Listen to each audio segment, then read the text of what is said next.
Claude Azanavicius, preneur de son. Marc Azanavicius, perchiste, ou perchman, boom man ou boom operator. Ça a une 9 sur un 4e. Ça tourne. Ça fait bien longtemps. Un organisme qui s'appelait l'Office de radio-télévision française, l'ORTF, recrutait des techniciens qui... C'était en 1962. Canada! Mais t'es malade, qu'est-ce qui t'a pris de signer un truc pareil? Il était moins 5, tu sais. Pébré m'avait déjà laissé plusieurs messages. On n'en a rien à foutre de sa cabane au Canada. Puis c'est à l'autre bout du monde. Alors, il y avait des choix multiples et moi j'ai choisi la prise de son, le plateau de cinéma. J'ai commencé comme étant assistant, preneur de son, et puis preneur de son, perchiste, perchman. J'ai toujours eu un intérêt pour le cinéma. Je travaille avec mon père, donc j'ai fréquenté des plateaux à un très bas âge. Et même quand l'industrie était très différente, j'ai pris un certain goût. J'ai percé, j'ai fait de l'école en cinéma et j'ai quitté, mais je suis revenu.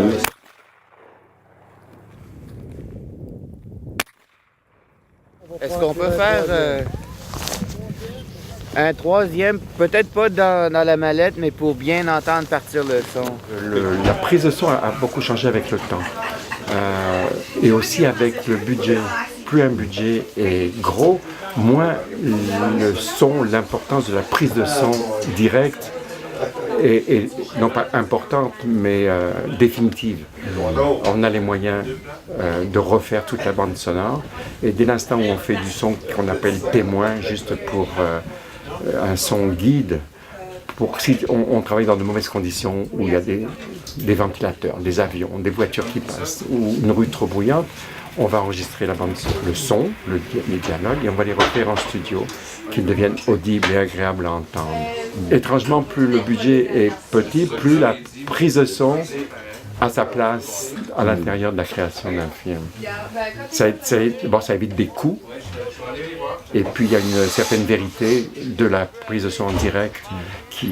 je pense que c'est ça qui est important et qui est passionnant, d'avoir au mieux la prise de son d'une scène en direct, qui ne sera pas refaite ou retravaillée par la suite. Ça tourne. Bon, monsieur Tigui. Il y avait de la rouille, ça sent bon, ça. Mais j'ai ouvert l'eau, là. Tout est correct. Attends. Prenez-moi un petit café, monsieur Digui. Non, dérangez-vous pas, faut que je me sauve. Bonjour, là. Merci. C'est nous qui vous remercions. Non, c'est toi. Je travaille avec le preneur du son. La porte! On décide de la conception des scènes au point de vue sonore, donc placement de micro, savoir beaucoup perspective, en essayant d'avoir évidemment le dialogue le plus clair possible, avec moins de bruit de fond possible, et en réduisant, c'est ça, les interférences, et puis sans nier évidemment aux autres départs. Rien à foutre de sa cabane au Canada, puis c'est à l'autre bout du monde. Coupé, excellent. Caméra, Ah, ça y est. Voilà. La prise de son est un sport collectif. Moi, je ne suis que l'interface de ce qui se trouve entre ce qui se trouve dans la réalité et la bande magnétique ou le support, le DVD actuellement. Et entre les deux, il y a l'ambiance, il y a les gens autour. Alors, si par exemple au cinéma une robe est faite de papier ou de tissu très très bruyant, moi je n'entendrai avec la voix les qui seront très désagréables au bout de 6 secondes. Est-ce qu'on peut donner plus d'espace pour les répliques? Alors, tu vas se brosser les dents.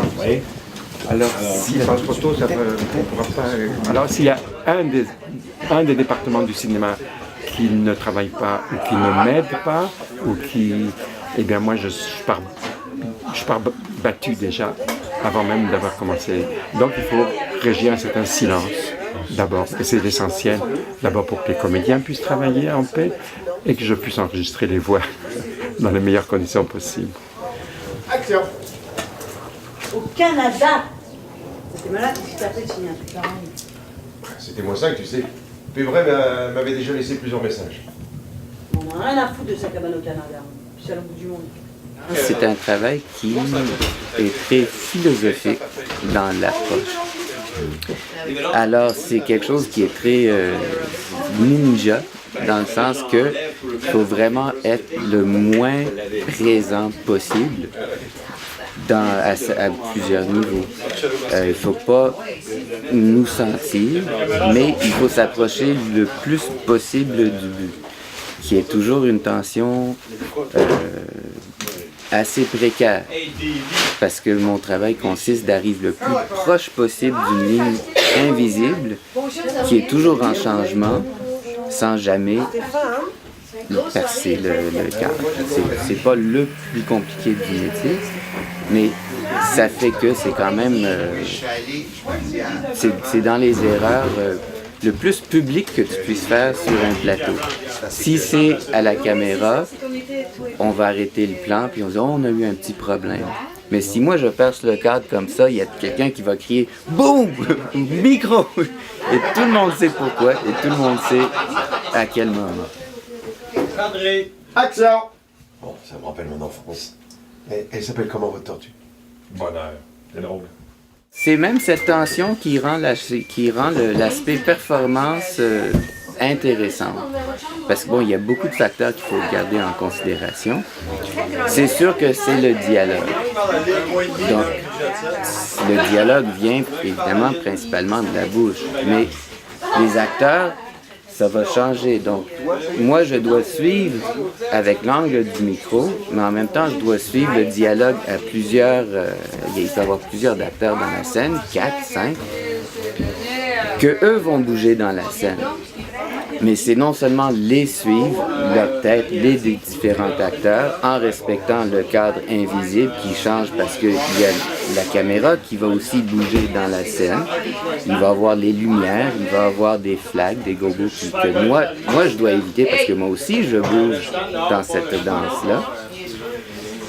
Qui fait que, à travers tout ça, en plus, à travers les lumières, parce que je peux non plus pas être entre les comédiens et les lumières, parce que là, ça crée des ombres, et pas juste sur eux, sur l'arrière-scène, sur l'arrière-plan. Donc, il y a beaucoup, beaucoup de facteurs invisibles, intangibles, avec lesquels je joue à tous les moments, avec justement peu de marge d'erreur. Le matériel à moins 25 réagit pas de la même façon, ça devient aussi... c'est un élément très difficile à gérer le froid. Les câbles commencent à durcir, on voit mal, les écrans se voient mal parce qu'ils réagissent, ils sont comme gelés, les doigts sont gelés, je ne peux pas manipuler la console parce que j'ai des gants ou trop froid. Alors, heureusement que ça ne dure que 8 mois par an l'hiver au Québec. La prise de son, c'est un maillon d'une chaîne assez longue pour arriver au spectateur à ce qu'il écoute. Alors ça commence par rassembler les éléments qui feront la bande sonore. Ça passe ensuite à des gens qui traiteront le son qui s'appellent des monteurs sonores, puis des mixeurs pour donner une impression de continuité. C'est un peu l'équivalent de l'étalonnage à l'image. Puis arrive la copie zéro, la copie qui devrait satisfaire tout le monde.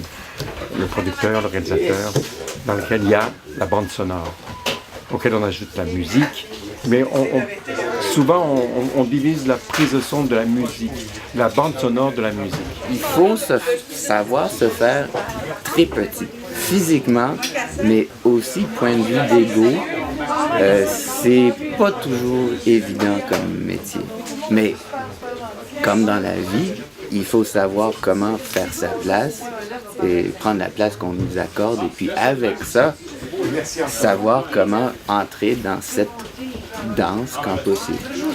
Malheureusement, avec les micros HF, le poste de perchiste, de perchman, devient un petit peu moins intéressant, dans le sens qu'on veut de plus en plus simplement poser le micro dans la cravate ou bien dans les perruques, dans les cheveux, et mon travail à ce moment-là est terminé, je peux juste regarder.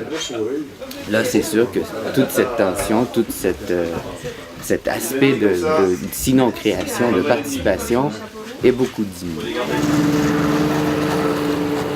Quand c'est une scène qui est parfaite, on peut se sentir presque celui qui contrôle tout ce mouvement-là, toute cette danse. Si on regarde la perche et ce qui se passe devant la perche, on peut avoir l'impression que c'est le micro et la perche qui contrôlent tout, comme avec des marionnettes.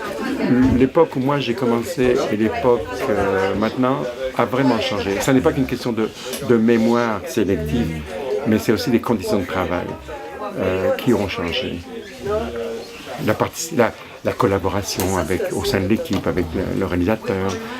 Maintenant, les équipes sont de... On parlait avec Pierre de certains films qui ont été faits... Mon oncle Antoine a été fait avec 10 personnes. Lui me dit que Cordelia a été fait avec 12 personnes. Le générique est de 12 personnes. Maintenant, il n'y a pas moins de 35, 40, 60 et ça n'a plus de limite.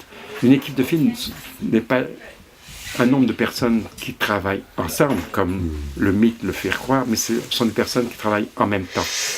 Alors, souvent, il n'y a pas de relation d'un département à l'autre, ou alors, ou elles sont conflictuelles et c'est pas agréable du tout, ou alors il n'y en a pas et tout passe comme un coup de vent. C'est pas cynique.